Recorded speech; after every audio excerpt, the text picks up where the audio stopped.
Welcome again to the Books Bible Study. We are continuing with Genesis chapter 45. Verse 1 reads, Then Joseph could not restrain himself before all those who stood by him, and he cried out, Make everyone go out from me. So no one stood with him while Joseph made himself known to his brothers. So finally, remember we left off the last chapter where Judah explaining verbatim what he said, what they said, what happened when they went back to Israel or Jacob, what Jacob said, what they said, and what happened when they got back.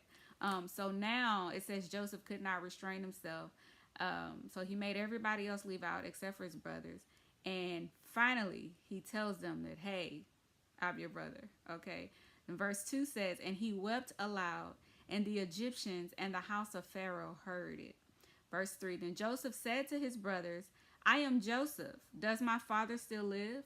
But his brothers could not answer him, for they were dismayed in his presence. So remember, the last that they known that they've seen him, he was in a pit, and then they sold him off, right? So as far as they knew, he was gone. Verse 4 says, And Joseph said to his brothers, Please come near to me. So they came near. Then he said, I am Joseph your brother, whom you sold into Egypt. Verse 5. But now, do not therefore be grieved or angry with yourself because you sold me here, for God sent me before you to preserve life. So he is aware, okay, of his purpose. And that, I believe, softened his heart towards them, to not be so upset with them selling him into Egypt. Verse 6, he says, For these 2 years a famine has been in the land, and there are still 5 years in which there would be neither plowing nor harvesting. Verse 7, And God sent me before you to preserve a posterity for you in the earth, and to save your lives by a great deliverance. Verse 8, So now it was not you who sent me here, but God, and he has made me a father to Pharaoh, and Lord of all his house, and a ruler throughout all the land of Egypt. So he fully understands that although God used the actions of his brother, it was the will of God for him to be sold into Egypt so that he could preserve their posterity. Okay? So when something bad happens to you, everything bad is not the enemy at work. Everything, even your mistakes, God will use your mistakes. Okay? Verse 9 says, Joseph says, Hurry and go up to my father and say to him, Thus says your son Joseph, God has made me Lord of all Egypt. Come down to me. Do not tarry. So now he's sending for his father, Jacob. Verse 10, You shall dwell in the land of Goshen, and you shall be near to me, you and your children, your children's children, your flocks and your herds, and all that you have. Verse 11, There I will provide for you, lest you and your household and all that you have come to poverty. For there are still 5 years. Remember the dream Pharaoh had? There were 7 good years, 7 bad years. So there's still five more years of famine. Verse 12, he says, And behold, your eyes and the eyes of my brother Benjamin see that it is my mouth that speaks to you. Verse 13, So you shall tell my father of all my glory in Egypt and of all that you have seen, and you shall hurry and bring my father down here. Verse 14, Then he fell on his brother Benjamin's neck and wept, and Benjamin wept on his neck.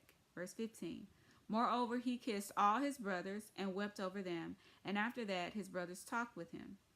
Verse 16, Now the report of it was heard in Pharaoh's house, saying, Joseph's brothers have come.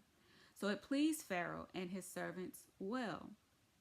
Verse 17, And Pharaoh said to Joseph, Say to your brothers, Do this, load your animals and depart, go to the land of Canaan. Verse 18, Bring your father and your households and come to me. I will give you the best of the land of Egypt, and you will eat the fat of the land. Verse 19, Now you are commanded, do this. Take carts out of the land of Egypt for your little ones and your wives. Bring your father and come. Verse 20, Also do not be concerned about your goods, for the best of all the land of Egypt is yours. So because of Joseph's faithfulness, his integrity, because of his honor, his entire family received the same. His entire family would receive the best of the land, right? Do you feel that your integrity and your faithfulness will cause your family to be blessed like this, right? Do you feel like your faithfulness and your integrity is only tied to you?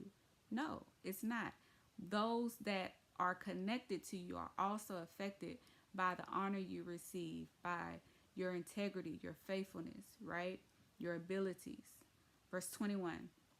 Then the sons of Israel did so, and Joseph gave them carts according to the command of Pharaoh, and he gave them provisions for the journey. So not only are they going to come into this land, no longer have to deal with the famine, their way is pretty much paid. So he's giving them everything they need to go get all of their things and their families, and giving them all they need to come back, and will give them all they need once they get there. Okay, so for his faithfulness, for his integrity, right? For the wisdom that he has and the ability that he allowed God to use him to do, right? So verse 22 says, he gave to all of them, to each man, changes of garments, but to Benjamin he gave 300 pieces of silver and 5 changes of garments. So we see Benjamin is a favorite, okay? Verse 23. And he sent to his father these things: 10 donkeys loaded with the good things of Egypt, and 10 female donkeys loaded with grain, bread, and food for his father for the journey. Verse 24. So he sent his brothers away, and they departed, and he said to them, see that you do not become troubled along the way. Verse 25. Then they went up out of Egypt and came to the land of Canaan to Jacob their father. Verse 26. And they told him, saying, Joseph is still alive, and he is governor over all the land of Egypt. And Jacob's heart stood still, because he did not believe them. Verse 27. But when they told him all the words which Joseph had said to them, and when he saw the carts which Joseph had sent to carry him, the spirit of Jacob their father revived. Verse 28. Then Israel said, it is enough.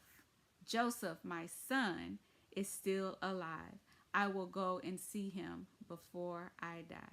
And so we see we're ending this chapter with Israel instead of Joseph again. I don't know if it's determined about how he thinks or what he says that they decide to change the name, or if they are just interchanging it to prepare us for them calling him Israel. I'm still not sure why it switches from Israel to Jacob.